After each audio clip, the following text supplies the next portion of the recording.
놀이공시 황희영입니다. 요새 거리나 대중교통에서 태블릿 PC를 들고 다니는 사람을 쉽게 볼 수 있죠. 저도 하나 사려고 했는데 저번 달에 좀 과소비를 해서 할인값이 좀... 아무튼 넓은 화면과 다양한 콘텐츠가 제공되는 태블릿 PC는 점점 대중화가 이루어지고 있는 추세입니다. 그런데 태블릿 PC 시장에서 애플 아이패드의 점유율이 올해 2분기 기준 68%! 무려 1,700만 대를 출하했다는데요. 그 외의 지분을 삼성 갤럭시 탭과 아마존 킨들이 나눠먹고 있는 판국입니다. 좀 심하죠? 이렇게 아이패드가 대세로 딱 올라간 와중에 안드로이드 태블릿은 멸망한다는 소문이 점점 퍼지고 있습니다. 이때 짠! 하고 나타난 것이 바로 구글 넥서스 7! 무려 7인치 안드로이드 태블릿인데요. 과연 이 넥서스 7이 안드로이드 태블릿의 구원 투수가 될지 정말 궁금합니다. 아주 조금 어려운 사항인 만큼 제가 직접 전문가를 모셔서 넥서스 7에 대해서 알아봤는데요. 자, 함께 가시죠. Come on, baby.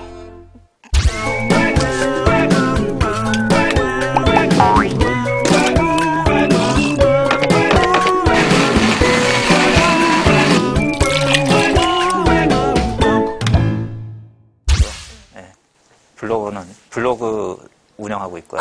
그러세요. 네. 안녕하세요. 네, 안녕하세요. 근데 누구? 저를 모르시나요? 네. IT를 시원하게 닦아주는 블로거 칫솔이라고 합니다만. 와, 그렇구나. 이 어색함 이거 어떡하죠?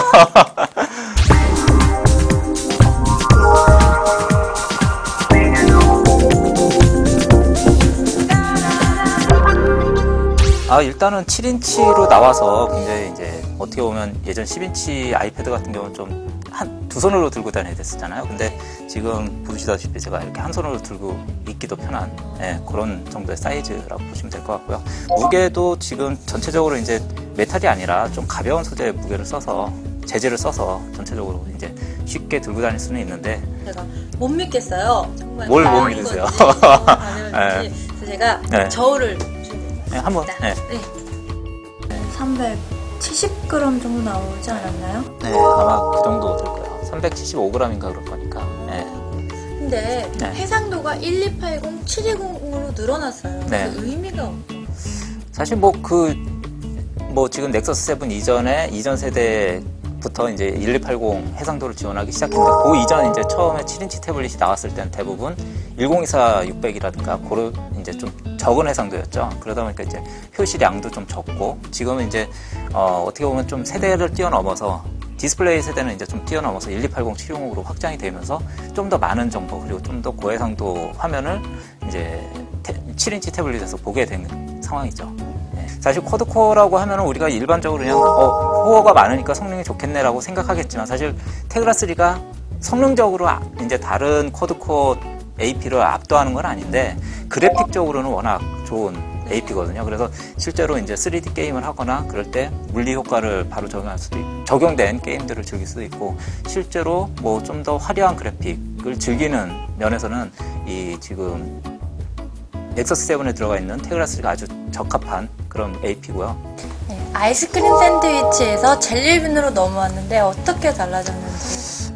사실은 큰 변화는 없다고 보셔도 되는데 이제 가장 큰 차이는 그 이전에 비해서 UI 움직임이 그냥 페이지를 넘길 때 움직임이 굉장히 많이 부드러워졌어요. 그런데 사실 이 부분에 대해서는 어떻게 보면 이 프로세서의 성능이 좋아져서 그런 게 아니냐라고 하겠는데 그게 아니라 소프트웨어적으로 그 처리를 좀 더 좋게 만든 거거든요. 그래서 실제로 여기서 페이지를 넘길 때도 예전에 비하면은 예전에는 이 전환 효과가 이렇게 부드럽지는 않았거든요. 좀 약간 끊기거나 한번 해보시겠어요?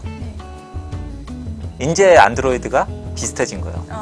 그러니까 이전에도 사실 어떻게 보면 이전에는 하드웨어에서 어느 정도 하드웨어가 빨라지면 그 UI의 움직임이 또 좋아졌는데 지금은 하드웨어가 빨라진 거 이상으로 이제 소프트웨어가 어느 정도 그 처리를 좀 더 잘할 수 있게 이번 젤리빈부터 그게 적용이 된 거죠. 그래서 실제로 이제 이렇게 움직이는 것도 좀 더 이제 부드러워졌고, 안드로이드 사용자, 기존의 안드로이드 사용자들은 이걸 보면서 아, 정말 좋아졌겠구나 생각하겠는데, iOS 사용자들 입장에서 보면 뭐 그게 별거냐? 라고 할 수 있겠죠. 네. 이 제품이 네. 미국에서는 $200라고 하는데 네. 그 $200의 장점이 뭔가요? 사실은 $199거든요. 그래요? 근데 이제 주마다 이제 좀 세금이 붙고 뭐 그러면 좀 더 오르거나 아니면 고가격 그대로 나오는데, 사실 $199에 지금 쿼드코어 태블릿, 쿼드코어 7인치 태블릿이죠. 네, 그 쿼드코어를 장착한, 그리고 램 1기가를 단 그 첫 번째 태블릿은 지금 젤리빈 처음이거든요. 그 시장에 가면은 이제 아주 싼 꽃게들이 이렇게 나올 때 뭐 1kg에 10,000원 이렇게 하면 막 사게 되잖아요. 네. 근데 정작 집에 와서 요리를 해서 먹어보면 이제 살이 없거나 그런 경우가 많은데, 사실 얘도 좀 그런 비슷한 면이 있어요. 그 저장 용량이 실제로 8기가 용량이거든요. 네. 하지만 실질적으로 우리가 쓸 수 있는 용량은 6기가밖에 안 돼요.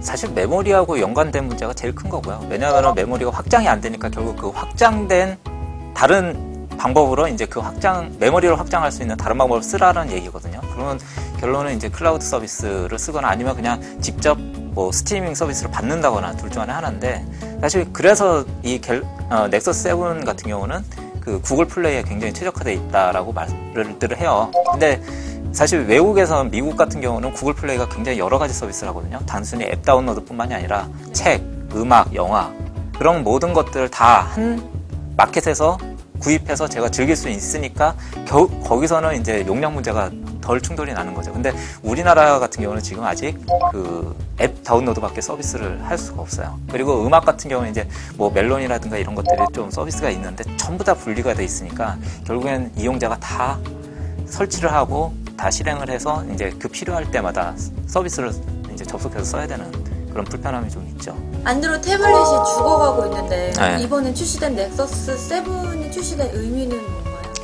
글쎄, 죽는다라는 의미는 아직은 좀 그렇고요. 네, 그 시장 자체가 좀 활성화되지 못했다. 지금까지 뭐 그 이전에 많은 시도들이 있었는데, 사실 뭐 안드로이드를 쓴 태블릿 중에 가장 가능성을 보였던 건 사실 킨들파이어라고 있었거든요. 태블릿이 나오자마자 사실은 초기에 200만 대, 400만 대까지는 무난하게 팔린 걸로 나와 있거든요. 사실 안드로이드 자체가 문제가 아니라 그 안드로이드를 통해서 쓸 수 있는 어떤 환경의 문제가 좀 있는 게 아니었나. 그런 면에서 뭐 비춰보면 각 나라마다 그 태블릿이 출시되는 환경을 좀 따져봤을 때 그 나라 안에서 뭐 소비될 수 있는 컨텐츠라든가 이런 것이 좀 어떻게 보면 좀 복합적으로 한 곳에서 구매가 이루어지고 소비될 수 있는 그런 서비스가 이 태블릿하고 접목이 되지 않는 이상 좀 어떻게 보면 한계는 좀 있지 않는가 싶고, 근데 안드로이드는 아직 이 태블릿 제조사들이 이 역할이 이제 제조의 역할이다 보니까 그런 데까지는 사실